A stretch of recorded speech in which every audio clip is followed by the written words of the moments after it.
우리 7천만 한민족의 언어이자 이제는 한류로 전 세계인들의 주목을 받는 언어가 된 한국어. 하지만 불과 80년 전만 해도 한국어는 일제의 탄압으로 사라질 위기에 처했던 약소민족 언어의 대명사였습니다. 그 시련을 이겨내고 우리는 물론 온 세상 사람들이 한국어를 말하고 들을 수 있도록 헌신하신 분들이 참으로 많은데요. 그중 어떤 분은 조선말을 녹음으로라도 남겨야 한다는 일념으로 멀리 프랑스까지 가셨습니다. 그분이 100년 전 남긴 세계 최초의 한국어 육성 녹음본을 함께 들어보시지요. 조선 글씨와 조선 말소리. 이제 쓰는 조선 글씨는 조선 임군 세종이 서역 1443년에 대궐안에 정음국을 열고 여러 학자로 더불어 연구하신 끝에 온전히 과학적으로 새로 지으신 글씨인데 서역 1446년에 안팎에 되었습니다. 이 글씨는 홀소리 11자와 닷소리 17자로 모다 28자올시다. 그 뒤에 점점 변하여 닷소리 석자가 줄었고 홀소리는 그대로 있으되 한자는 아주 그르게 읽어서 아래아자라 합니다. 이자는 이제 말소리에 쓰일 필요가 없으므로 점점 없어져 갑니다. 요 사이에 쓰이는 글씨는 아래와 같습니다.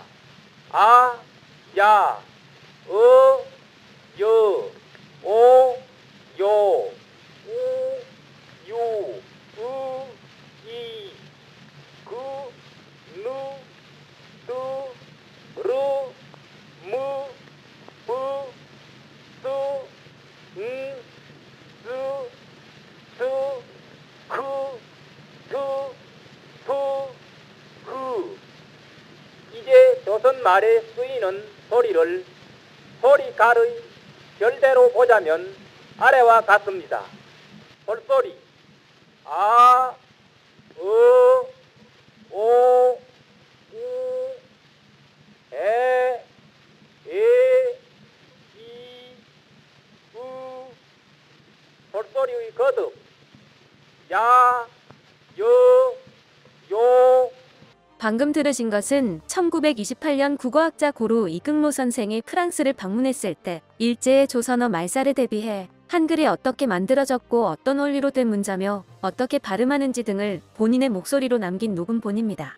프랑스 국립도서관에 소장돼 있다 2011년 마침내 세상의 모습을 드러낸 이 녹음본은 당시 일제 탄압으로 설 자리를 잃어가고 있던 조선어를 지키기 위한 노력의 일환이었지요. 후에 조선어학회의 핵심 멤버가 되는 이극노 선생 등 한때 많은 분들이 일제의 억압에 목숨까지 바쳐서 지켜야 했던 처지에 있던 한국어.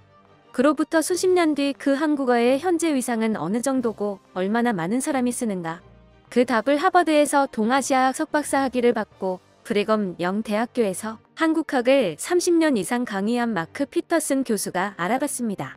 지금은 은퇴해 명예교수가 되었지만 여전히 한국학 전문가로서 활발한 활동을 하는 그는 자신이 운영하는 유튜브 채널에 올린 한 영상에서 전 세계 대부분의 사람들이 한국어가 국제 언어로 얼마나 중요한지를 잘 모른다고 했는데요.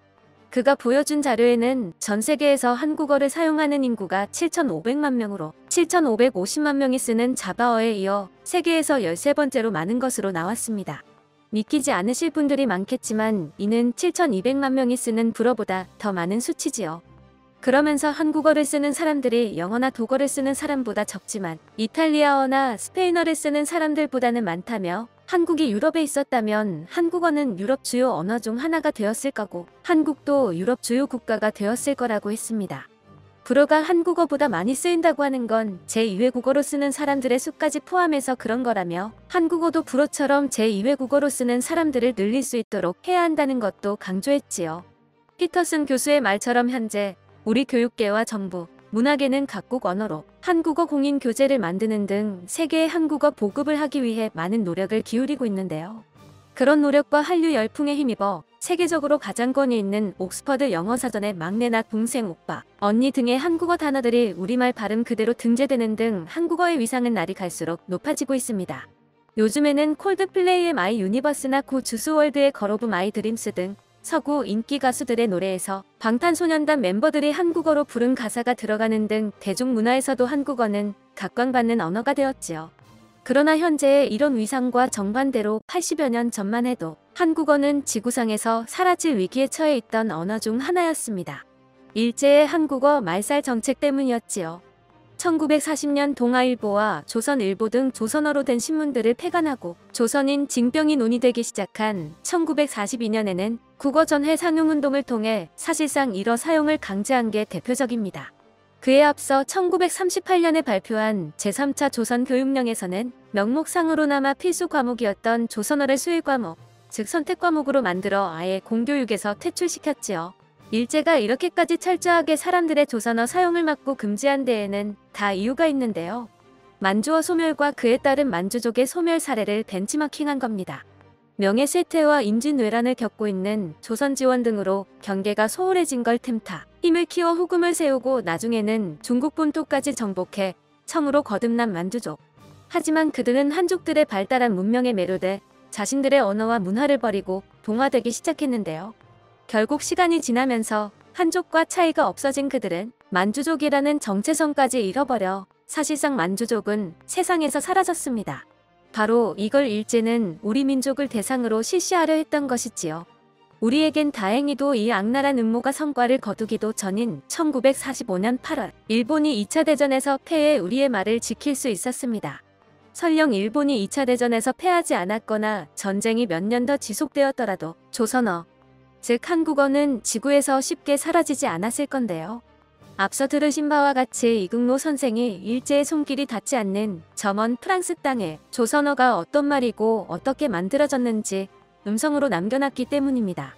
선생은 20대 초반 평안북도의 한 식당에서 고추장을 달라고 하는데도 못 알아들은 주인장이 이런저런 설명을 듣고 나서야 된가지장이라며 고추장을 갖다 주는 걸 보고 표준화 도입 필요성을 느꼈을 만큼 젊었을 때부터 국어 연구에 매진했던 분인데요.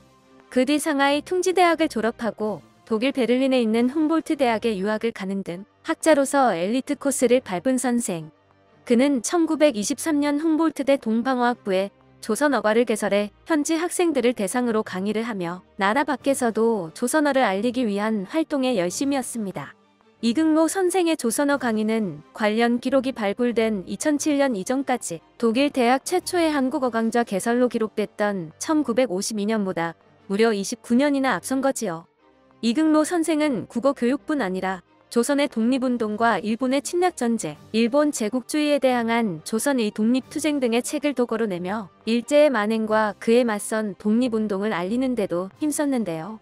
그 무렵 선생은 지금과 같이 일제의 탄압이 계속되면 조선어가 사라질 수 있다고 우려했고 그에 대비해 조선어가 어떤 언어인지 자료로 남겨둬야겠다고 생각하게 됩니다.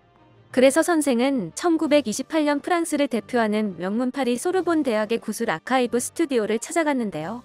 자신의 목소리로 직접 조선어가 어떤 언어고 한글을 어떻게 발음하는지 자료를 남기기 위해서였습니다.